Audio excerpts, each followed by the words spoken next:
പുതിയ വീഡിയോ കണ്ടാലോ? പുതിയ വീഡിയോ എന്ന് പറഞ്ഞിട്ട് വീണ്ടും ഞാൻ ഈ കല്ലുമ്മക്കായ ഫ്രൈ എന്തിനാ കാണിക്കുന്നത് എന്നായിരിക്കും ചിന്തിക്കുന്നത്. കാര്യമുണ്ട് കേട്ടോ. അന്ന് ഞാൻ പറഞ്ഞില്ലായിരുന്നോ, ഒരുപാട് ഐറ്റംസ് പറഞ്ഞ ലിസ്റ്റിൽ ഒരൈറ്റം മാത്രമാണ് കല്ലുമ്മക്കായ ഫ്രൈ എന്നുള്ളത്. അപ്പം അന്ന് ഞാൻ എന്തൊക്കെയാണ് ഹോസ്റ്റലിലേക്ക് അനിയത്തിക്ക് കൊടുത്ത് വിട്ടേന്നുള്ളത് നമുക്കൊന്ന് കണ്ടു നോക്കാം. അവൾ പറഞ്ഞ ലിസ്റ്റ് പ്രകാരം ഒരു ഹോട്ടൽ തന്നെ കൊണ്ടുപോകാനുണ്ടായിരുന്നു.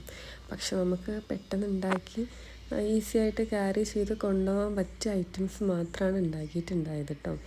അതിലുള്ളത് അയലക്കറി, കോഴിക്കറി, കട്ട്ലറ്റ്, അച്ചാർ ഇതൊക്കെയാണ് ഉണ്ടാക്കിയിട്ടുണ്ടായത്.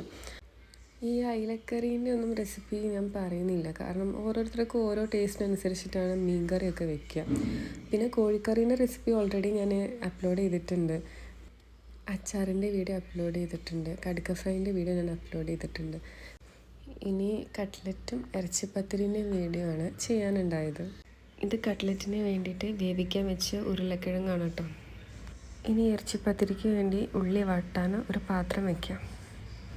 അതിലേക്ക് അരിഞ്ഞു വെച്ചിട്ടുള്ള ഉള്ളി ഇട്ട് കൊടുക്കാം. വലിയ ഷെഫായിട്ട് സംസാരിക്കല്ല കേട്ടോ. ഉണ്ടാക്കിയത് ടേസ്റ്റ് ഉണ്ടായിരുന്നു, കാണാനും ഭംഗിയുണ്ടായിരുന്നു. അതെങ്ങനെ ആക്കിയിട്ടുള്ളത് പറഞ്ഞു തരാം. ഞാനിവിടെ എടുത്ത ഉള്ളി കണ്ടിട്ട് പേടിക്കണ്ട, കാരണം ഞാനത് കട്ട്ലറ്റിനും കൂടി ആവശ്യത്തിന് ഒന്നായിട്ടാണ് ഉള്ളി വാട്ടിയിട്ടുണ്ടായത്. അപ്പോൾ ഇതിൽ പകുതി ആയിട്ടാണ് ഞാൻ എടുത്തിട്ടുണ്ടായത്. അപ്പം നമ്മൾക്ക് എത്രത്തോളമാണോ എത്ര പത്തിരിക്കാണോ ഉണ്ടാക്കുന്നത് വെച്ചാൽ അതിനനുസരിച്ച് ഉള്ളി നമ്മളുടെ ഇഷ്ടത്തിനനുസരിച്ച് എടുക്കുക. ഉള്ളി നന്നായി വഴറ്റി കഴിഞ്ഞാൽ അതിലേക്ക് ഇഞ്ചി വെളുത്തുള്ളി ചതച്ചത് ഇട്ട് കൊടുക്കുക.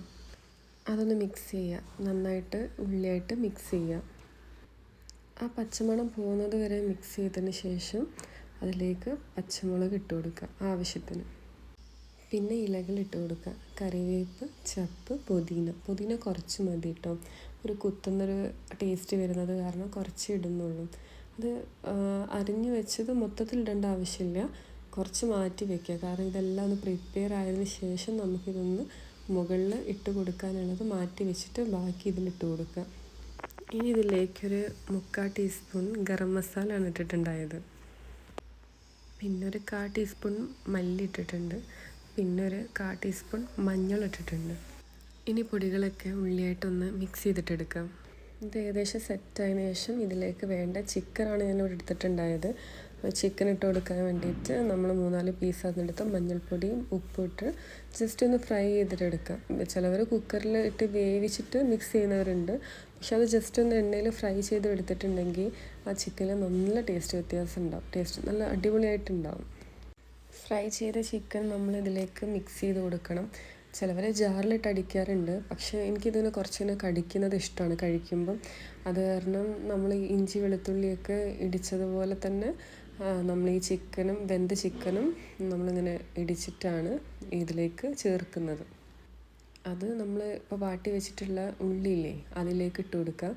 അതും നന്നായിട്ട് മിക്സ് ചെയ്യുക. അപ്പോൾ ഇത് മതി നമുക്ക് കട്ട്ലറ്റിലേക്കും ഇറച്ചിപ്പത്തിരിയിലേക്കും ഇതന്നെ മതി. ഇനി ഇതൊന്നും ഇറച്ചിപ്പത്തിരിയിലേക്ക് വേണ്ടത് വേറൊരു പ്ലേറ്റിലേക്ക് മാറ്റി വയ്ക്കാം. കട്ട്ലറ്റിലേക്ക് വേണ്ടത് നമ്മൾ ഇതിൽ തന്നെ വെക്കുന്നുണ്ട്, കാരണം ഇതിലേക്ക് നമുക്ക് കുറച്ച് ഉരുളക്കിഴങ്ങും കൂടി ഇട്ട് കൊടുക്കണം. അത് ജസ്റ്റ് കുക്കറിൽ വേവിച്ചിട്ട് നമ്മളിതിലേക്ക് മിക്സ് ചെയ്ത് കൊടുക്കുകയാണ്. ഇനിതാ ഈ ഒരു കളറിൽ ഇങ്ങനെയാണ് കിട്ടുക.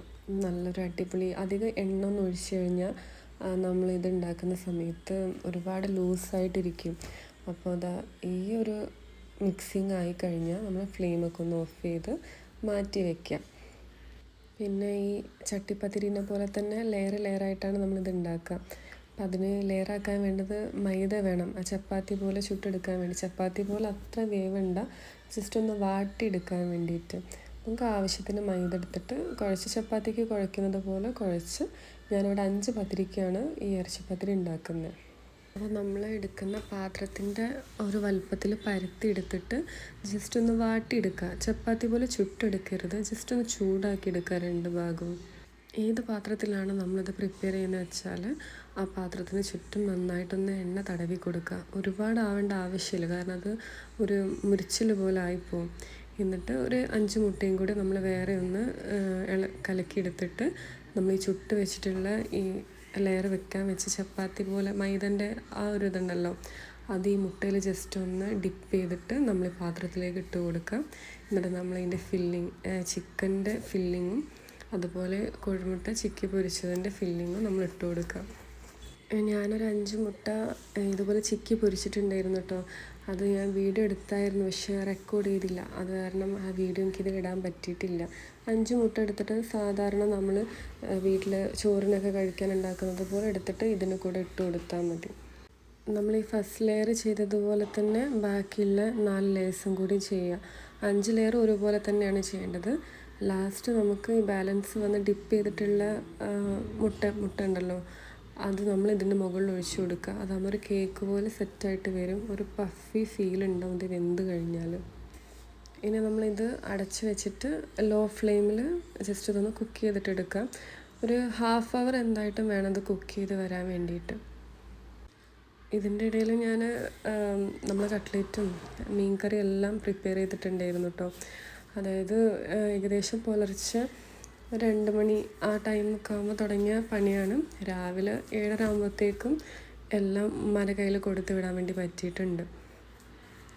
ഈ ഒരു എഫേർട്ടാണെന്നൊന്നും പറയുന്നില്ല, എന്നാലും ഉറക്കമൊക്കെ ഒഴിഞ്ഞ് ഈ റിസ്ക് എടുത്തതിനൊരു ഹാപ്പിനെസ് എന്ന് പറയുന്നത് എൻ്റെ അനിയത്തിൻ്റെ ഫ്രണ്ട്സും ഇത് കഴിക്കുന്നത് കണ്ട സമയത്ത് എന്താ പറയുക, ഭയങ്കരമായിട്ട് സന്തോഷമായി. കാരണം അവർ കേരളത്തിലല്ല അവരെ കോളേജ്, തമിഴ്നാട്ടിലാണ്.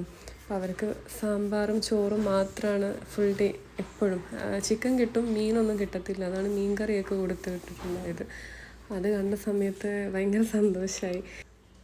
പിന്നെ ഞാൻ ഈ വീഡിയോ അവളോട് പറഞ്ഞിട്ടുണ്ടായിരുന്നു, അവിടെ എത്തിക്കഴിഞ്ഞാൽ എനിക്ക് ഷോ ഓഫൊക്കെ കാണിക്കേണ്ടതാണ്.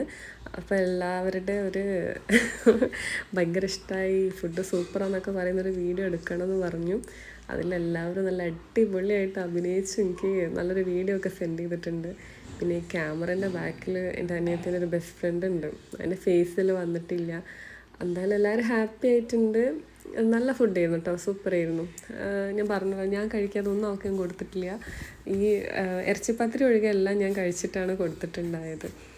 അപ്പം എന്താ പറയുക, ഈ ഫ്രണ്ട്ഷിപ്പ് എന്നൊക്കെ പറയുന്നത് ഭയങ്കര ഒരു വാല്യൂ ഉള്ളൊരു സംഭവമാണ്. എനിക്കങ്ങനെ ഒരുപാടൊരു സർക്കിളുള്ള ഒരാളല്ല ഞാൻ, ഫ്രണ്ട്ഷിപ്പിൻ്റെ കാര്യത്തിലായാലും എന്തിൻ്റെ കാര്യത്തിലായാലും. അപ്പം ഈ അനിയത്തി അങ്ങനെയല്ല. അനിയത്തിക്ക് ഭയങ്കരമായിട്ടും അറ്റാച്ച്ഡാണ് ഫ്രണ്ട്സായിട്ട്. അത് അവർക്ക് ഇപ്പം ചിലപ്പം ഹോസ്റ്റലാകുമ്പോൾ തല്ലുണ്ടാവും, അടി ഉണ്ടാവും, ഈഗോസ് ഉണ്ടാവും. പക്ഷേ ഇത് കുറേ കഴിഞ്ഞ് കഴിഞ്ഞാൽ അവർക്ക് ചിരിക്കാനും ഓർക്കാനും എല്ലാമായിരിക്കും ഈ ഒരു സംഭവം എന്ന് പറയുന്നത്. അപ്പം എപ്പോഴും ഈ ഒരു സ്നേഹത്തോടെ തന്നെ അവർക്ക് ജീവിക്കാൻ പറ്റട്ടെ. അങ്ങനെ അതുപോലെ അവരുടെ കോഴ്സ് ഇനി ഒരു വർഷം കൂടിയുള്ളൂ. എല്ലാവരും നല്ല നല്ല രീതിയിൽ പഠിച്ചെത്തട്ടെ എന്നൊക്കെ എല്ലാവർക്കും വിശ്വാസം എടുത്തുകൊണ്ട് ഞാൻ ഈ വീഡിയോ ജസ്റ്റ് എൻഡ് ചെയ്യാണ്. അപ്പോൾ അവിടെ നിന്നും അവർ കട്ട് ചെയ്തത് എനിക്ക് ഈ ലാസ്റ്റ് പ്രിപ്പയർ ചെയ്തതിന് ശേഷം ഒരു വീഡിയോ ഒന്നും എടുക്കാനുള്ള ടൈം ഉണ്ടായില്ല. കാരണം ഉമ്മ പോകാനുള്ള തിരക്കായിരുന്നു. ട്രെയിന് മിസ്സായി. 7:30ക്കുള്ള ട്രെയിനിന് 7:30ക്കാണ് ഫുഡ് നമ്മൾ പാക്ക് ചെയ്തിട്ടുണ്ടായത്. ഉമ്മ ബസ്സൊക്കെ കയറിയിട്ടാണ് പോയിട്ടുണ്ടായത്. അപ്പം എന്താ പറയുക, ഈ ഒരു ഇത് കാണുമ്പോഴാട്ടോ ഈ എഫേർട്ടിൻ്റെ ഒരു ഹാപ്പിനെസ് എന്ന് പറയുന്നത് ഈ ലാസ്റ്റിലുള്ള ഈ വീഡിയോസ് ഞാൻ ഭയങ്കര വാല്യൂ കൊടുക്കുന്ന വീഡിയോസാണ്. അവരെന്തായാലും ഹാപ്പിയായി, ഞാനും ഹാപ്പിയായി. അപ്പോൾ ഇതുപോലെ തന്നെ ഇനി എന്തെങ്കിലുമൊക്കെ ഒരു വീഡിയോ ആയിട്ട് ഞാൻ വരാം കേട്ടോ. ഇതിൻ്റെ കുറച്ച് ഭാഗങ്ങൾ അവരെ കഷ്ടപ്പെട്ടെടുത്ത് തന്ന കുറച്ച് വീഡിയോസ് ഞാൻ ഇതിൽ ആഡ് ചെയ്യുന്നുണ്ട്. അപ്പം എല്ലാവരും വീഡിയോ കാണാം, ഷെയർ ചെയ്യുക, സബ്സ്ക്രൈബ് ചെയ്യുക. എനിക്ക് ഈ എൻഡിങ് പോർഷനും സ്റ്റാർട്ടിങ് പോർഷനും ഭയങ്കര ഡിഫിക്കൽട്ടാണ് കേട്ടോ. എനിക്കൊരു ടാസ്ക്കാണ് സംഭവം. ഈ എന്താ പറയുക, സ്റ്റാർട്ടിങ് ചെയ്യുന്നതും എൻഡ് ചെയ്യുന്നതും ഒരു വീഡിയോ. അപ്പോൾ എല്ലാവരും സപ്പോർട്ട് ചെയ്യുക.